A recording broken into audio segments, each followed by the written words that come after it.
All right, good morning, everyone. It is still morning, and if you do not have a handout, raise your hand. There are some handouts at the back of the sanctuary that we'll want to make sure you have. These are our guiding documents. The one will walk you through Joel's presentation. It starts by saying Congregational Information Meeting. There is also a page that has a list of dates that you'll want to make sure you put in your calendars for future meetings, when the ballot is being posted for elections, when the budget should be available for the next fiscal year, and all those things. And then we have the list of the Minnesota United soccer games for all those who are interested, as it impacts our community for parking, or maybe you want to go to one. I'm not a soccer guy. I wanted to open our congregational meeting with just a little excerpt of a book I've been reading. It's called Dare to Lead by Brene Brown. And what I want to say, just as we introduce this congregational meeting time today, is that leadership takes courage. Whether that's our senior pastor as our leader, whether that's me as the leader of our board of stewards, whether that's you in your various roles of leadership. Leadership takes courage. And one thing that Dr. Brown says in this book is that clarity is being kind. And so one of our purposes today in this meeting is to make sure that we give enough time to deliver all the information that we can, that we know of, at this time. In her book, she writes, in cultures where there's a lot of change and sometimes confusion, you can drive yourself crazy. However, if you are operating in a culture of courage, you give people as many facts as you can, and when you can't tell them everything, you acknowledge that you're telling them as much as you can, and that you will continue to keep them in the loop with information as you have access to it. Clear or clarity is kind. And clarity absolutely reduces story making and theories. And so today, our hope is that we will be as clear as we can with you. And with this, I want to invite Rob Boyd, who is chair of our missions committee sitting on our board of stewards, to open us with prayer, and then we'll turn it over to Joel. Pray. The Lord is our strength and our salvation. Of whom then shall we be afraid? And we know, dear Father, that you will guide us. We know that you have sent Jesus to be the sustaining food for our souls, for our lives. Thank you for the Holy Spirit who guides us. We ask you that you will guide us. And in this meeting today, and those who lead, bless our leaders. Thank you for them. And help us to follow you.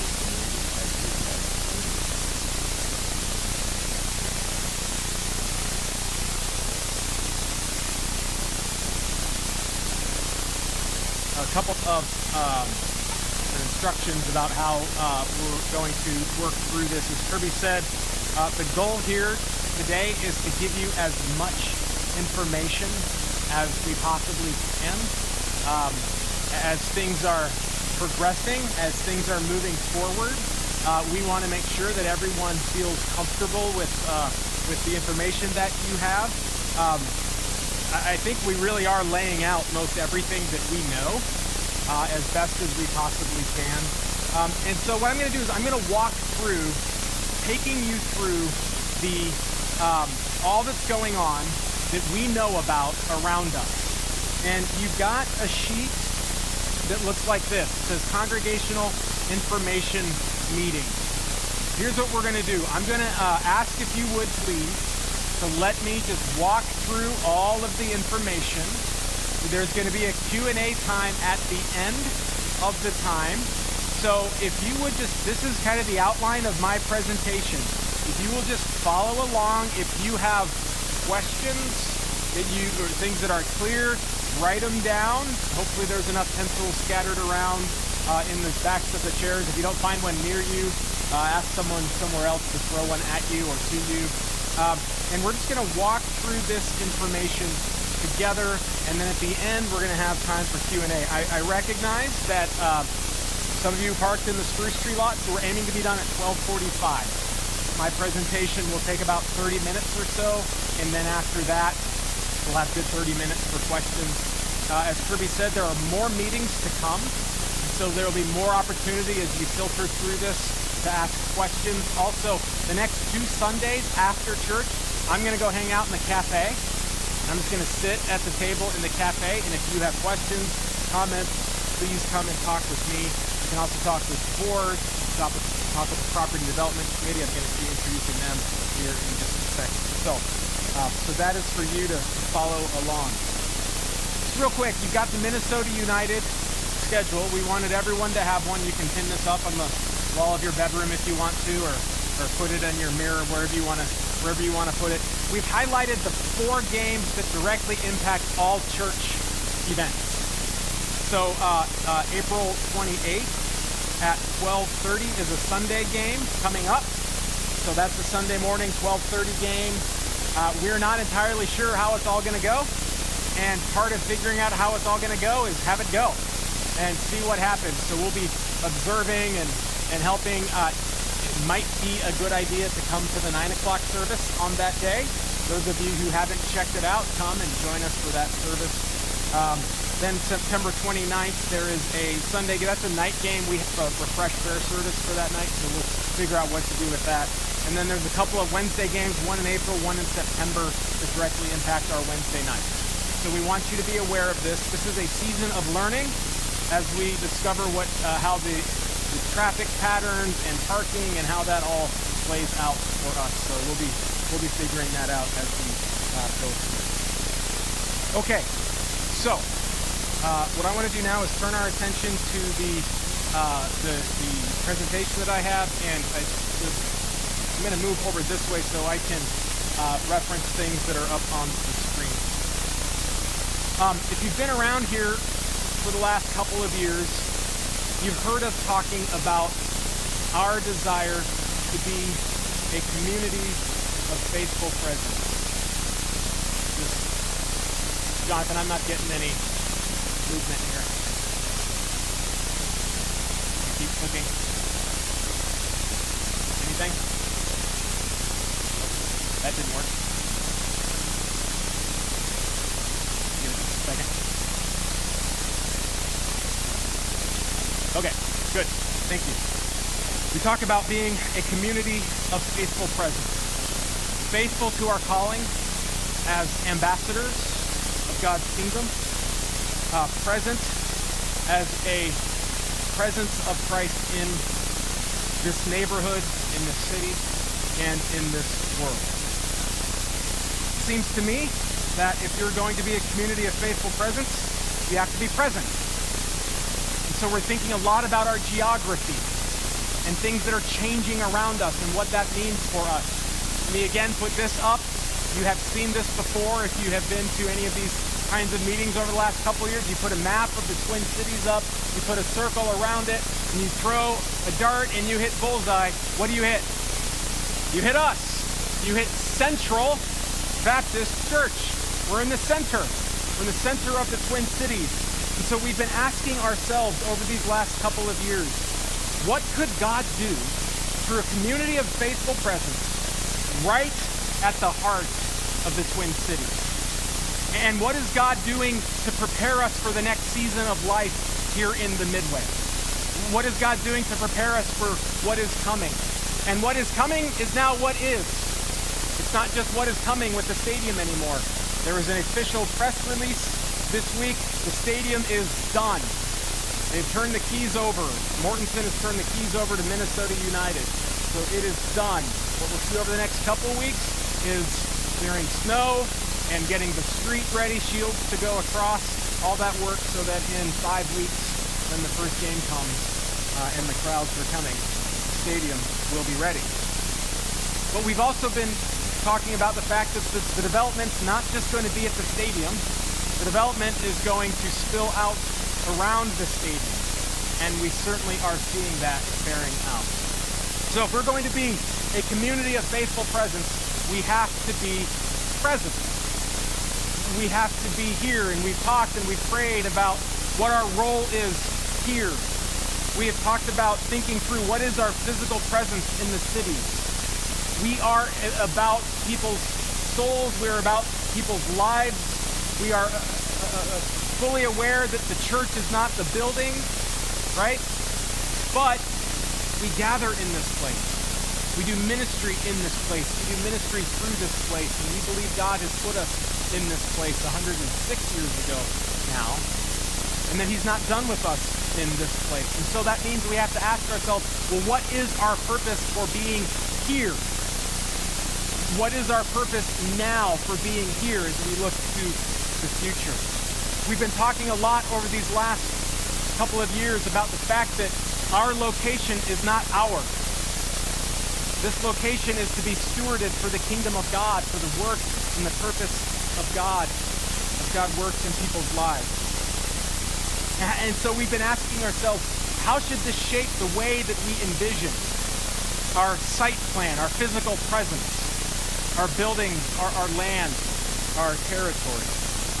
And we've had lots of different people in different configurations thinking about this. Of course, the Board of Stewards has been thinking about this, but there's also one group that the board appointed to be our Property Development Committee. And this committee has been putting in hours of work over the last year plus to think through these matters, to position ourselves to be ready for what comes. And I just want to reintroduce you to the Property Development Committee. And I know all of them aren't here today, but I want to make sure we list out everyone's name. And if you are here, I want to ask you to stand as I call your name. So Terry Hansen is on the Property Development Committee. Tim Horn, who is going to Michigan to visit his son and daughter-in-law, who are headed back to Kenya in a few weeks. So excuse absence there. John Huffmaster, John here. He was here a little bit earlier. John had to go home, I'm sure, with his baby. Becky Landon here. Me, Dan Leggett, Wayne Roberts, and Tom Scott. This is the Property Development Committee. We have been meeting regularly over the last year, interacting with all of these different things that are happening. So, what is happening? Well, let me tell you what is happening. Here we are, 420 North Troy Street. Our 1913 building, our 1948, our 1960s and 1975 building. This is our church property, plus we own these two houses and this empty lot here. That is our property. That is the presence that we have physically in the Midway. And what I want to do is talk about what's going on in a couple of different sections. The first section is what's going on in properties around Central. So the properties that we don't have ownership of. And there are two development properties, development processes that are coming, that are going to be impacting us as a church. First is what's going to be happening over at the Furniture Barn, as the Furniture Barn site is developed. And the second one that you've heard about, what Wellington Management out of St. Paul is going to be building on the Bremer Bank lot. So we're going to start with those two in just a second, and then we're going to move to our own property, our 1913 building. What are we doing with that? What is going on with the 13 building? We're going to talk about the potential of a parking lot for us here at Central. And then we're also going to talk about some things the board's thinking about further property acquisition, purchasing some property as a church as we look to the future. So, the first thing is the Furniture Barn development. Furniture Barn is the couple of buildings that are across Shields. Again, here we are. This is Roy. This is Shields. This is an old picture. That is now a stoplight, goes through into the stadium. This is the Furniture Barn that has been a furniture store for a long time, and some other things before that, well before my time. Furniture Barn moved out. Mortenson has been using this as their construction headquarters. But this property has been purchased and is going to be developed into apartments. Okay? So this property was purchased by a group out of Indianapolis called Scannell Properties. They have their second largest corporate presence here in the Twin Cities. So they have built in the cities before, and they have now acquired this apartment complex for this territory to build apartments. We're looking at building approximately 125 units of apartments on that property. That is market rate building. Market rate means it's not officially governmentally subsidized affordable housing. It means they will charge what the market will bear for the rent in that property. So they're doing market rate with underground parking. They will have retail on the first floor. So at the street level, they will have retail, and they're building it to have a restaurant at the corner of Shields and Snell. They don't have a tenant yet. They're not entirely sure about that yet, but you have to build certain things into the building if you're going to have a restaurant, like how you catch grease and where you put the smoke and all of that good stuff. So they're building it to be a site for restaurants. They are working with the city, and they are working with our friends across the street at Bethlehem. They're working with them to figure out the details of the site plan. Their project can be done entirely on the footprint of what they own with the furniture barn, so it doesn't have to come, it's not coming into the property that Bethlehem owns, but they are working with Bethlehem to figure out how traffic and all that will work their operation as a church over there. Now here is an image that they have given us about what it's going to potentially look like. The way that this works in development is you see pictures and then you have to forget them pretty shortly after that, because they move in different phases along the way. But this is what they've given to us. So you can see this is Shields, this is Snelling, the creatively named cafe there at the corner. The lobby for the apartments would be somewhere over here, and then they're potentially looking at having another retailer somewhere on that level. At this point, they haven't come to an arrangement with the people who own the World of Wireless. So we are looking at the potential of this new apartment building with still the World of Wireless on the north end. We'll see what happens with all of that. But they're talking numbers, and you never know what happens when you talk numbers. So this project has really kind of come online pretty recently. Really in the last 6 weeks is when we first heard about this, but they're moving pretty aggressively on this. They want to be building by the summer. They want to be building by late summer. So they're working through the process with the city to be moving forward on that. So that's the furniture barn development. And that will impact us insofar as we will have a construction site going on across the street in all likelihood, and probably it will be being built at the same time as the Wellington project is being built too. So we'll have 14 months potentially of apartments being built at the corner that we'll have the joy of navigating with that. My view is, if they're going to do it, let's do them both in 14 months. Let's not spread it out over 28 months. Let's just get it done. The other thing that this does is they and Wellington are talking together about the look, about the landscaping, about making sure that they match together. So there's actually a potential opportunity, and the city has encouraged them on this, to really work together and make these projects look like they're meant to be there together, to create a nice gateway into the stadium, to create a nice atmosphere. So we will see how that goes. All right, the next is the Wellington development. You've been hearing about this over the last year plus. It's gone through a lot of different phases. And we're kind of settling into moving from theory to reality on this. So the Wellington development, they have purchased and have site control over the Bremer Bank lot.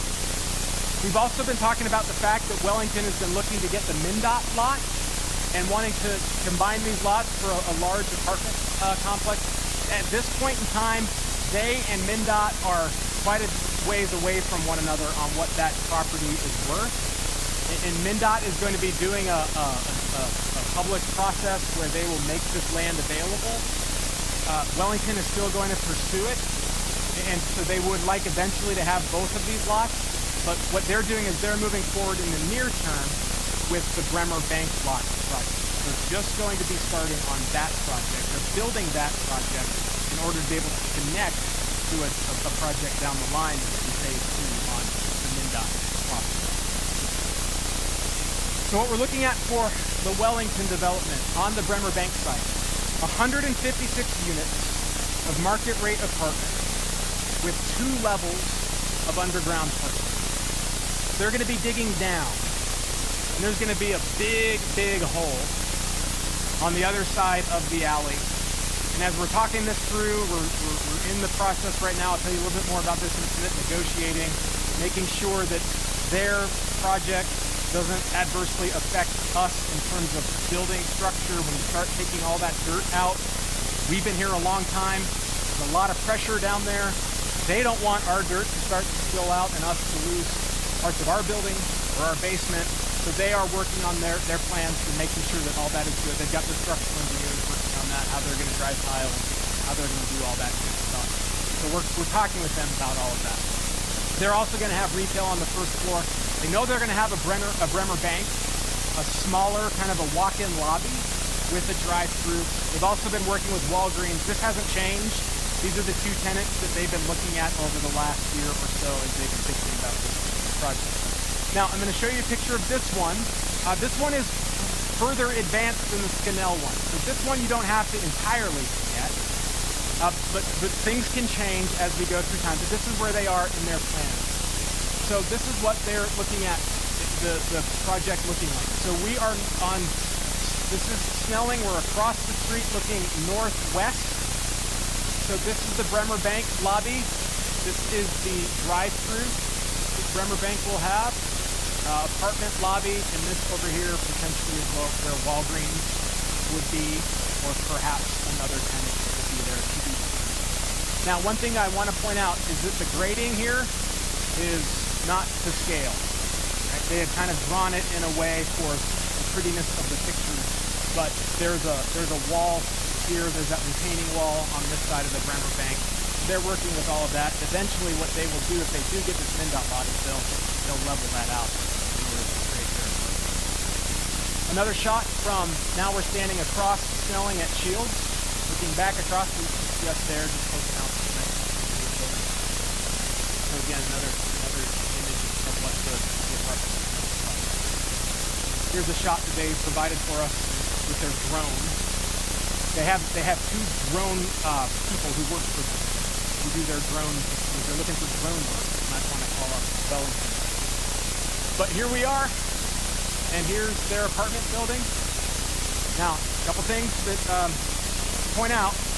There's going to be basically the same thing here, right? So you can take that and imagine it over here as well.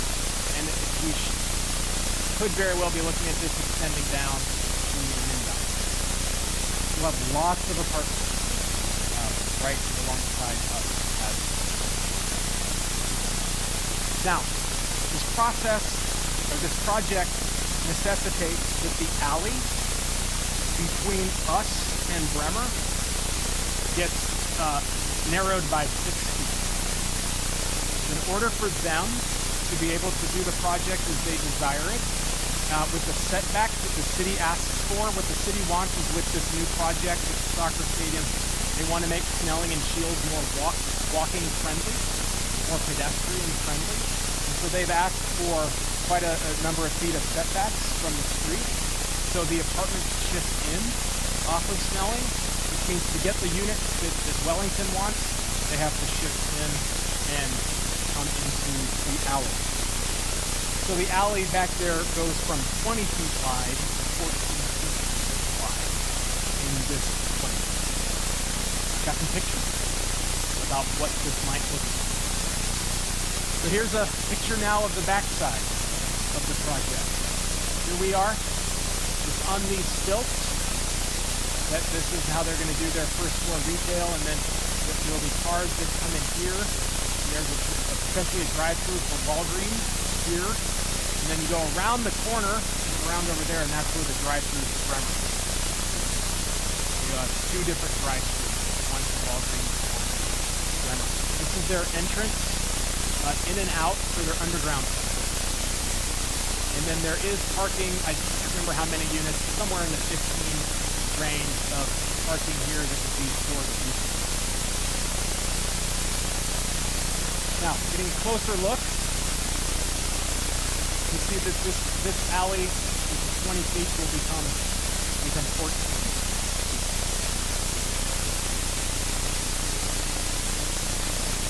I'll get to that.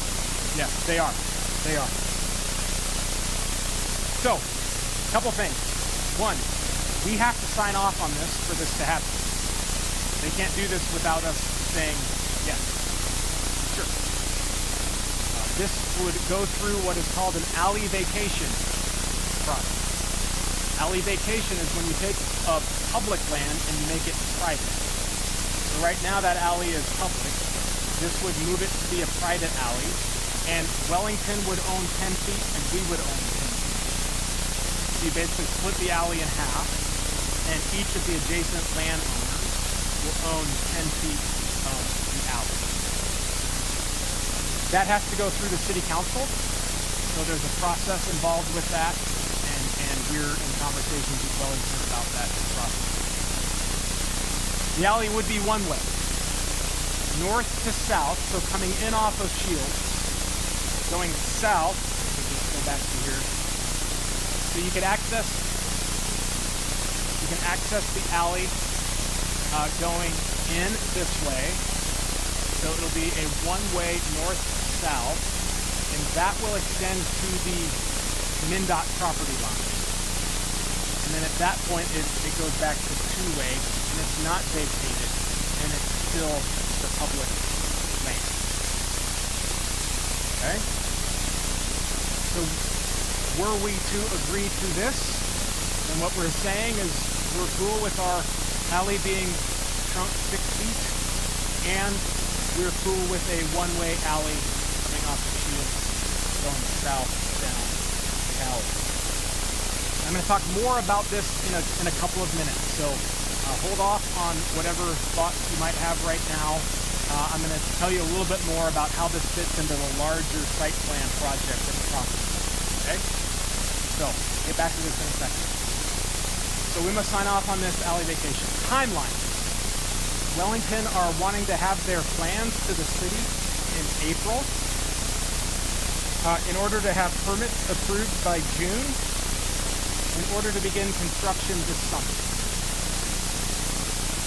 So they're wanting to start building on this in July, August. The timeline is Wellington working. We have told them that we are happy to walk with them through this and not drag our feet, but also that we have a process that we need to go through as a church, and we're not going to bow to their timeline. We will take the time that we need to make the right decisions that we want to make. At the same time, I think we also want to be engaging with them as we move into. Okay, so that's the two projects outside of Central. Now let's talk about our own property, beginning with the 1913 building. You know the 1913 building has been standing since? Well done. Very good. And it needs some work. And we've been talking about what kind of work it needs and what do we do with the work. And part of that conversation has been to explore two different avenues of thinking about what we do with the 1913 building to get information that we need to know how we can move forward. One of those is historic preservation. What historic preservation issues might there be with our 1913 building? And so we have engaged with a couple of different people who have helped us to think through our historic preservation questions.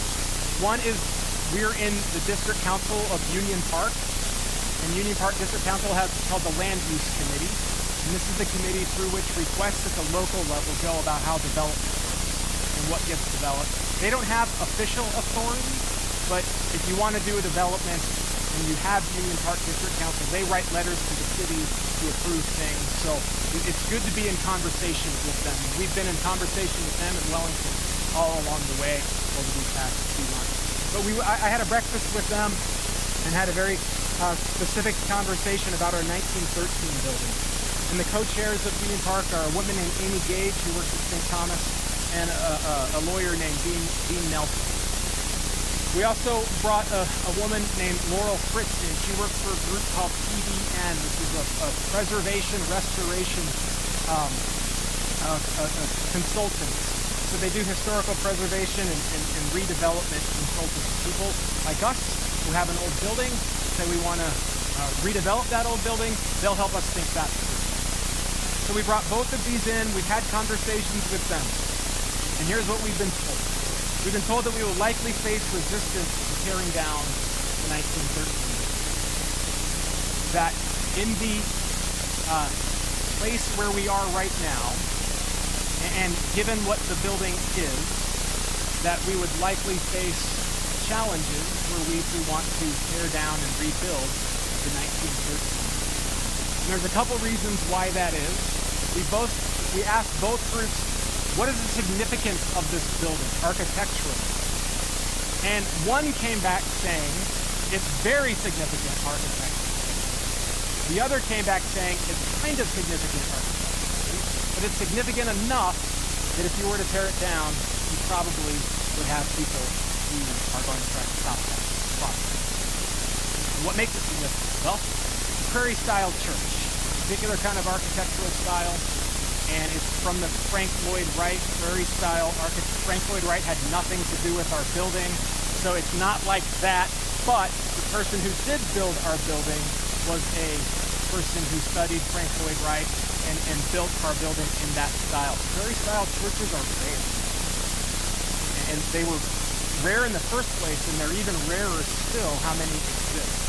There are 3 in the Twin Cities. There's ours, there's one in Minneapolis, the name is right off the top of my head, and there's Knox Presbyterian, just up the way here. And Knox Presbyterian, our church, was built by the same architect. And then Charles Hausler, who became the first city architect in all of 1914. So I think our building got him the job. So I think we can be proud about that. So prairie-style churches are rare. Also, we are in an intense development area. And when you're in an intense development area and you have a historical building, maybe 5 years ago, wouldn't have been quite as big a deal. But now with all the development that's happening, concern about historical preservation ramps up in those kinds of areas. And so we could expect that kind of attention were we to move towards historic preservation.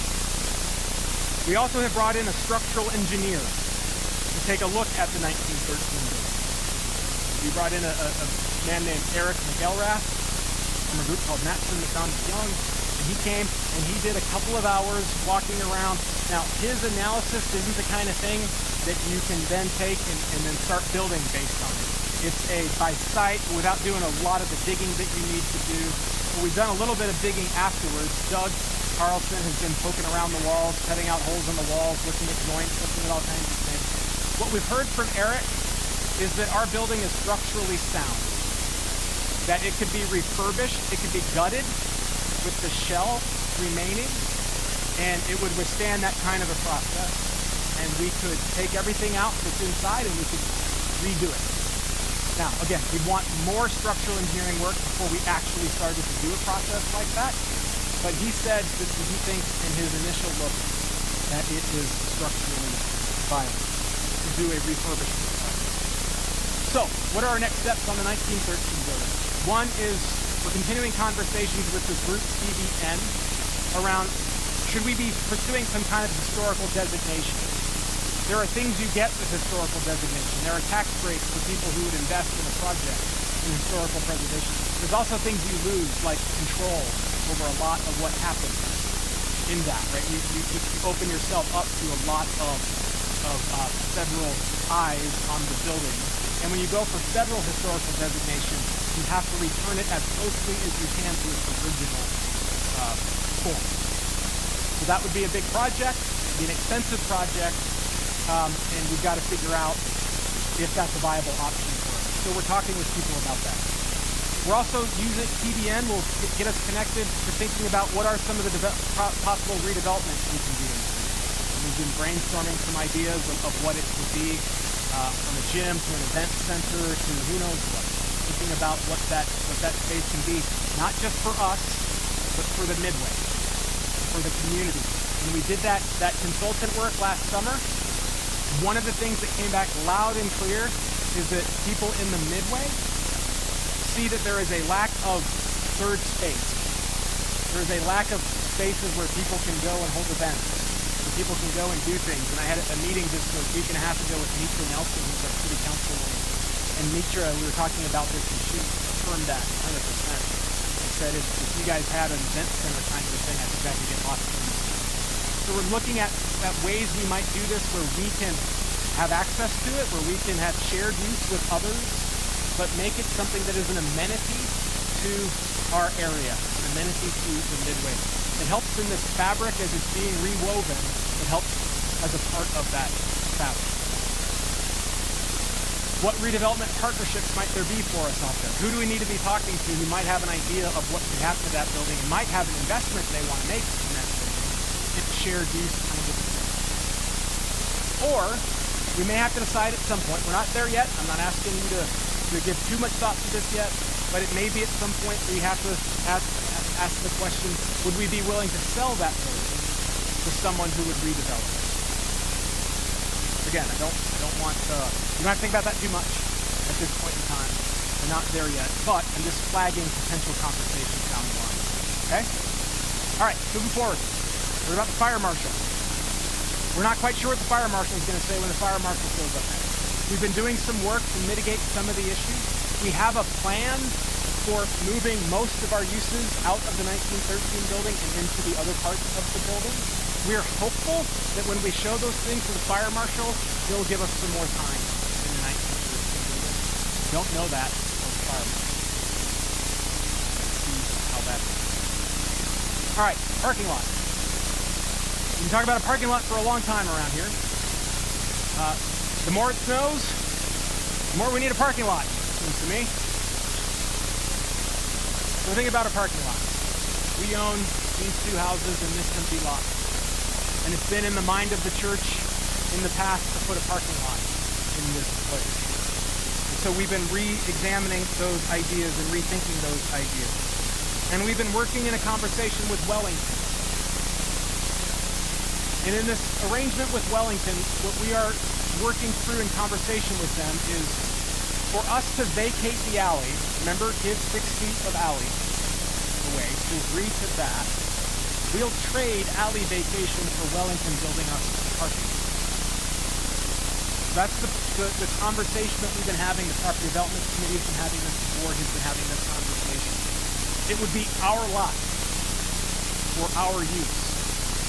Wellington is building it for us.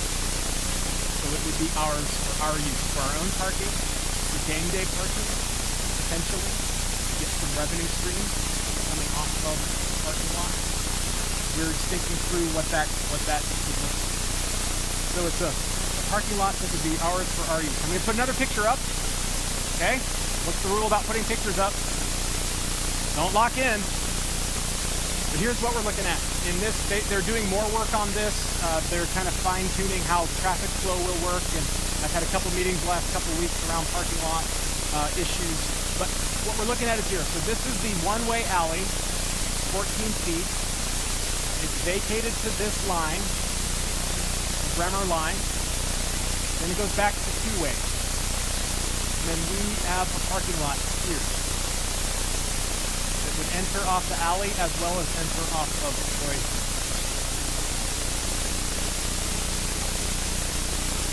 This would be 46 or so spaces, give or take.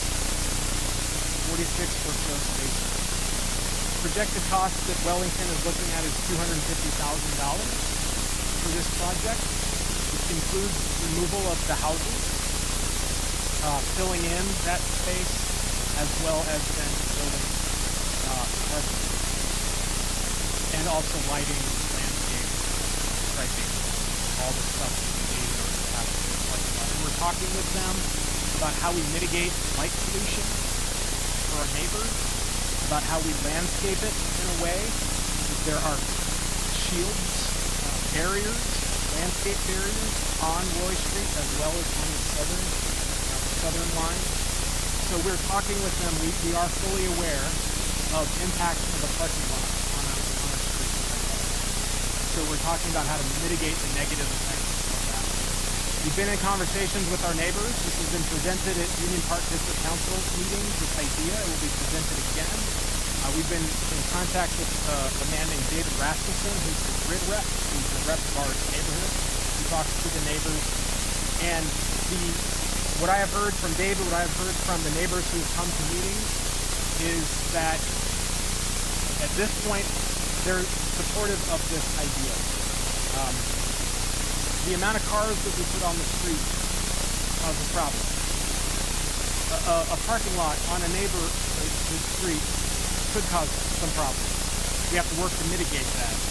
But if we get some of our cars off the street, that's good for it. And also, if we can create some green with it.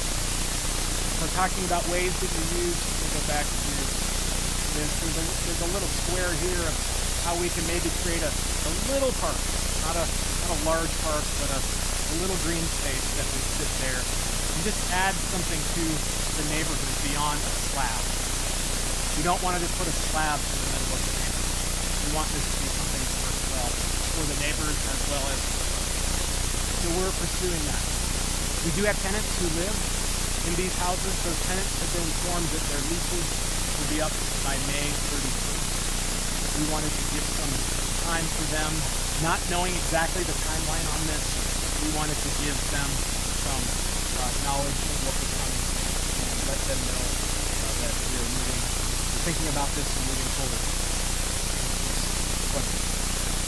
We have hired a woman named Sarah Joy Proquet, who works for a group called Proximity Project. Here is their mission statement: orienting churches to serve their neighborhood through the built environment.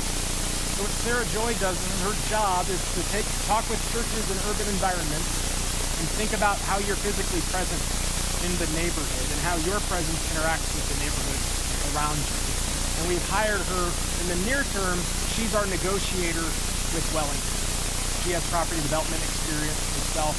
She has a lot of experience being a real estate developer, and now she's shifted her career to helping churches. So we brought her on to be our negotiator with Wellington to think through all the stuff that we need to think through as we are in this conversation about parking. Now the timeline of this. They're looking at building this parking lot as soon as possible because they may need it to service some of their functions in the construction process, i.e. where do you park all the people who are going to be coming to build the apartment building.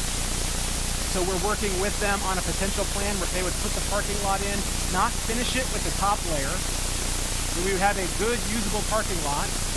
This year they would be using it for their construction workers Monday to Friday. We would have it in the evenings and weekends, and we would get some rent potentially off of that from them to use that. They also may need to use it for some staging issues, but we'll talk that through as we get to that point in time about what all the stations will happen. So in order for them to use it for their construction project, it has to be there in order for them to use it for their construction project. So this would be, in their mind, the first thing that they do in order to be able to move forward. So we're looking at possibly as early as July.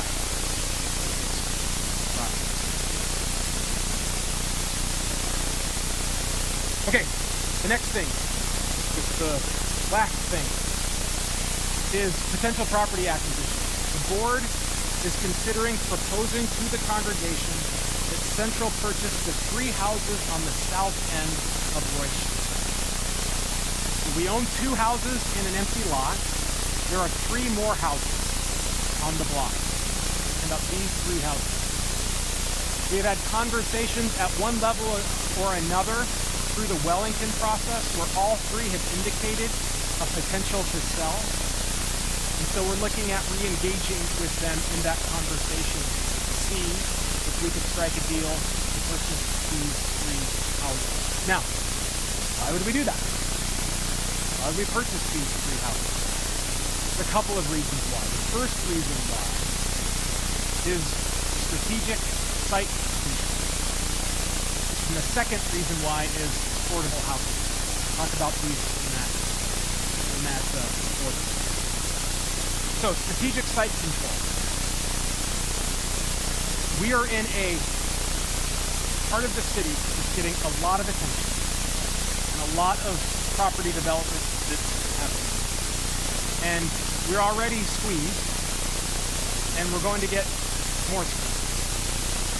So one of the ways that you work against that squeezing is you acquire properties that are available potentially for you to acquire in order to secure your site, in order to secure our future at this place. I think it also gives us options for future development. Imagine if we owned the whole block. That opens up options for us as we think to the future.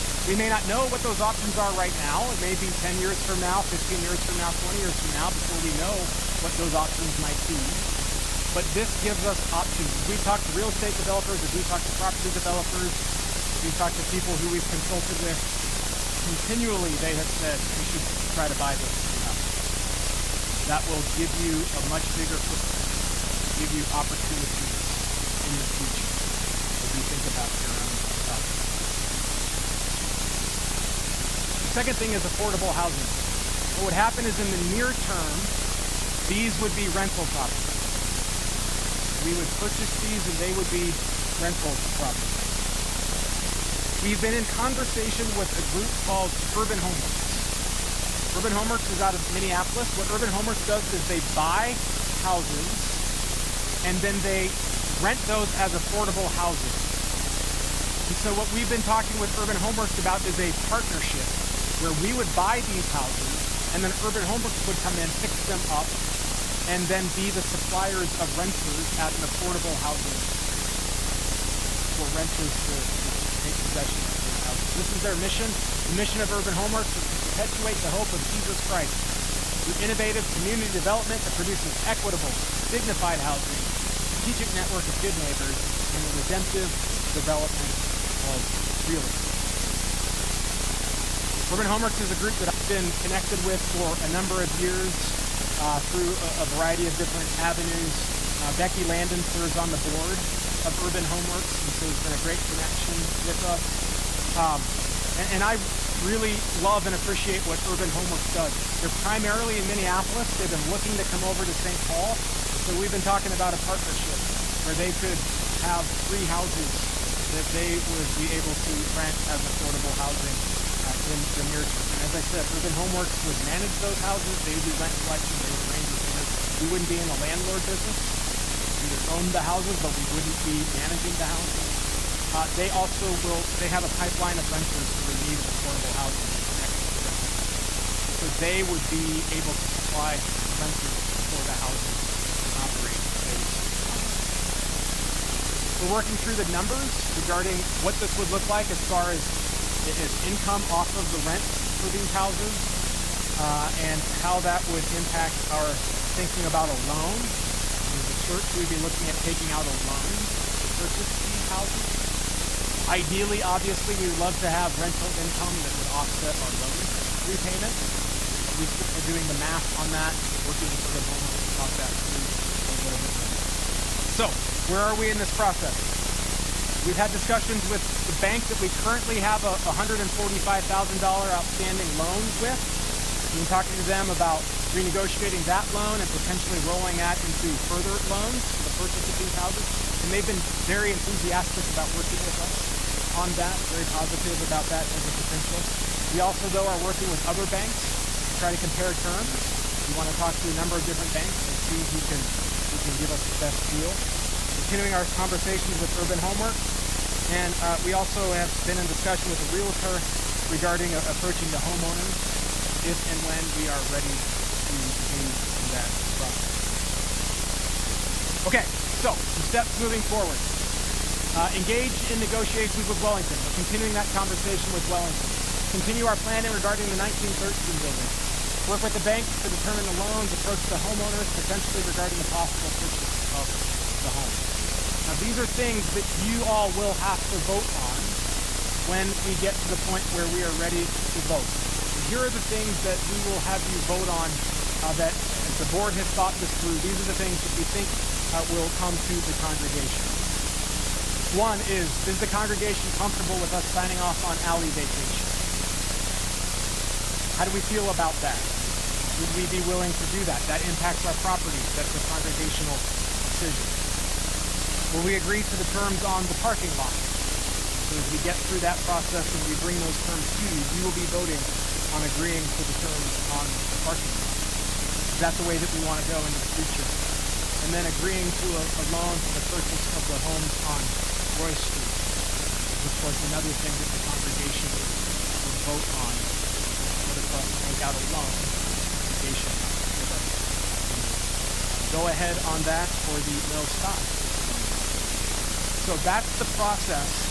We have in the sheet that Kirby laid out, there's going to be a lot of meetings over the next weeks. There's going to be some finance committee meetings where we're doing budget stuff, but also we're going to have a hearing on, is it March 24th, I believe? 31st. March 31st.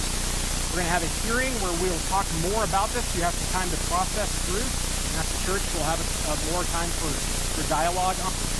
And then we're looking to, depending on how the process goes, we're looking to bring it to a vote likely in April. So that's the process that we're working through. Like I said, I'll be in the cafe the next couple of weeks. You can talk to me, talk to the Property Development Committee, talk to Kirby, talk to the board.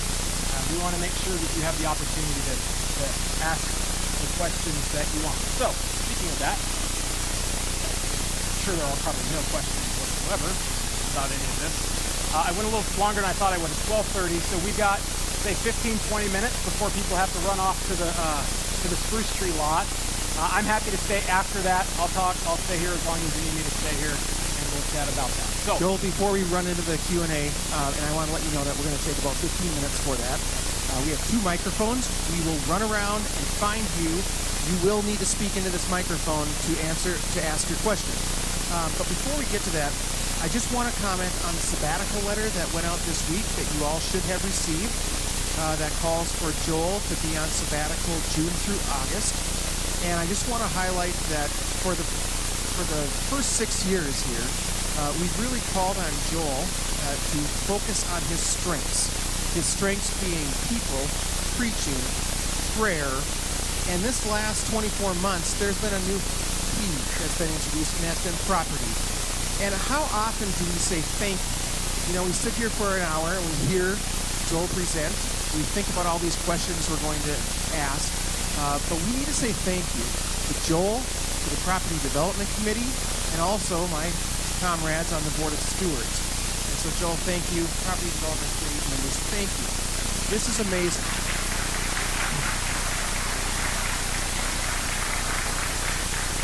Thank you for that, because as you can see, all these people, all these organizations that have been brought to our attention, we are not making these decisions in a vacuum. And we are really reaching out to our community to embrace this change that's coming. So, questions, raise your hand. We'll run with the question. I have one, Rebecca, and then Janet will be next. My query, with the alley, does the church have to pay for the private settlement? no, we don't have to buy the property. It just becomes ours. Okay, and then with the water drainage from the brook, the alley is always Yeah. like an ice. Is there any plan to correct that? There's a couple of things in the alley vacation process that we need to be aware of. One is there will be some regrading of the alley and resurfacing of the alley that Wellington that we don't pay for. And also then there is some work we're asking them to do to mitigate impacts on the alley. That also, you'll know there's electrical that runs around, there's posts that run down there. And we have said, look, if we're going to go from 20 to 14, then we need to have a reinforced heat.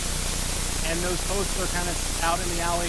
So I've got a meeting at some point in the next week or two, I don't remember, with Excel and Wellington in our negotiations.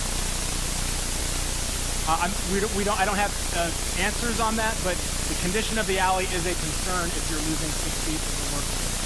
So we were talking about how to make that excellent, usable alley. Frankly, it's in their interest to have that be a nice presence in their apartment. Folks are looking at it. They're right over there. So yeah, those are the negotiation process we're in now, and why we hired Sarah Floyd Buffet, because I'm not the one doing all that. We have all that information. Janet Scott and then Mike Rowe. Okay, what negotiations have been made with Wellington as far as continuing to use the Spruce Tree ramp?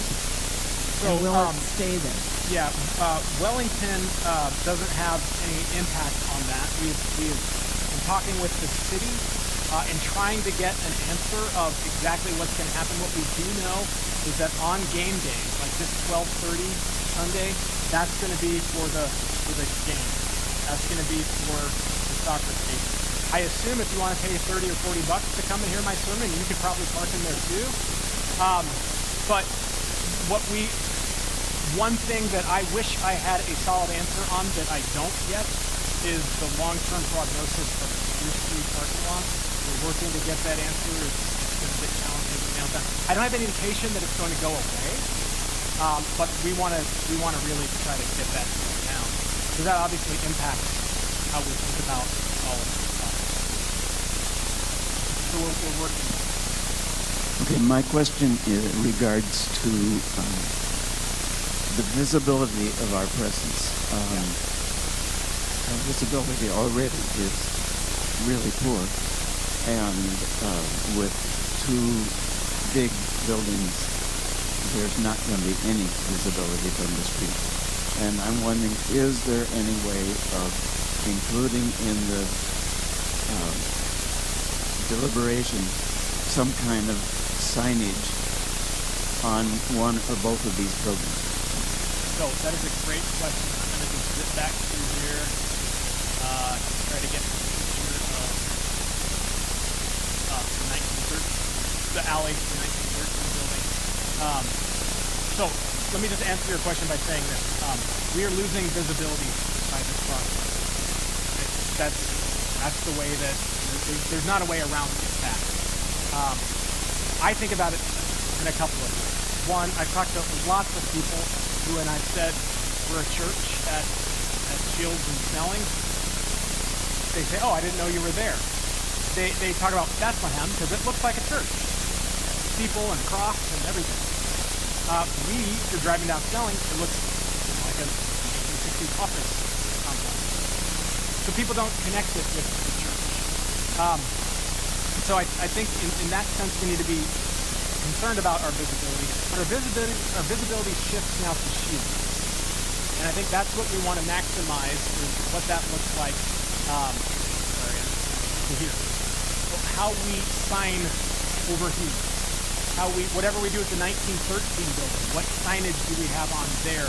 Because there will be lots of cars coming in and out of this intersection. There will be people parking at the hospital, walking along Shields to come to soccer games. And we want our visibility to be maximized there. And so that's what we're going to be working towards. And I think, too, if we refurbished our 1913 building in a way that really brought it to life, updated it, lit it in different ways, I think it could be a very attractive thing to draw. And that's how we're working about it. More questions? All right, Tony. So this is kind of in regards to the parking lot. Yeah. And I know in the past there's been discussions about how many vehicles are used on a typical Sunday morning. Yeah. I'm not sure if you know that number off the top of your head, but just kind of the idea of what parking is required for our church, and then obviously the lot. So we have done a parking survey. Oh yeah, so the question is about how many cars come on a Sunday morning, what are our parking needs, and we did a parking survey. I don't have that off the top of my head right now. We can certainly, you know what, I'll work with Steve and Grace to put that on the website or get a link to that so people can look at that. But this wouldn't park all of our cars. So the question about Spruce Tree is a very good question. We need that as we look to the future. In a lot of ways, I think we can think about this parking lot as a near-term fix as we think about some of our longer-term processes. I think we can think about having more parking if we did a deck, potentially, if we did another level, that kind of thing. We're not going to be able to do that near term, but it doesn't solve all of our parking, but it does help in the process. I think we need to get less dependent upon other people's parking in order for us to secure our future.